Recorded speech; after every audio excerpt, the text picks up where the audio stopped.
Selamat malam, shalom untuk kita semua.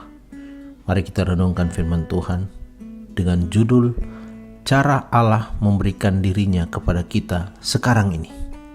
Mari berdoa. Tuhan di sorga, bersamalah dengan kami di saat kami merenungkan firman-Mu.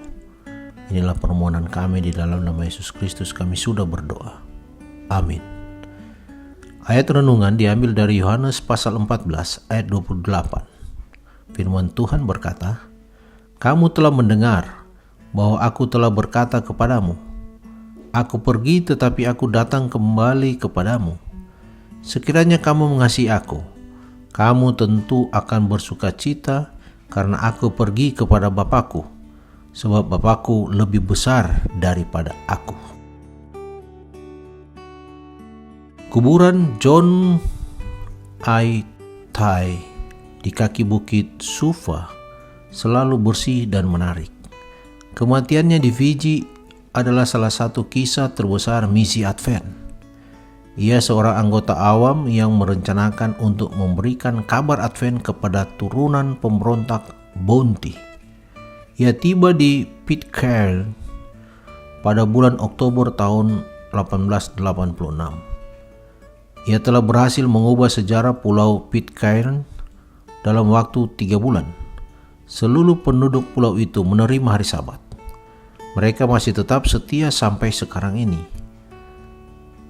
Tai meninggal pada tahun 1892 ketika ia berusaha untuk memberitakan Injil itu ke semua pulau-pulau di Lautan Selatan.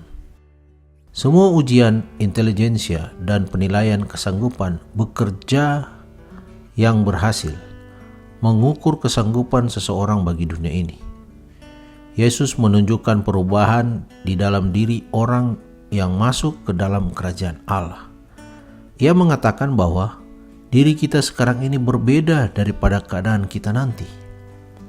Roh Kudus, penganut paham mendatang yang datang dari Allah itu, mengerti kemampuan orang yang tampaknya sama sekali tidak ada harapan. Tidak seorang pun dari antara kita yang dapat memahami hal-hal seperti itu. Seperti halnya Yesus sanggup mengubah seorang Yohanes dan Yakobus, nelayan itu menjadi rasul. Demikian pula roh itu dapat mengubah kesanggupan seseorang. Memang Yohanes tahu apa yang dilakukan roh baginya. Itulah sebabnya ia menuturkan begitu banyak keterangan Yesus tentang roh itu. Hari Pentakosta telah mengubah pengertiannya sama sekali lebih daripada yang dipikirkannya dari hal kedatangan penghibur yang dikatakan Yesus itu. Ingatkah kamu bahwa Yesus mengatakan ia akan datang untuk menjemput kita? Janji kedatangan kedua kali ini berkobar-kobar di dalam hati semua orang Kristen.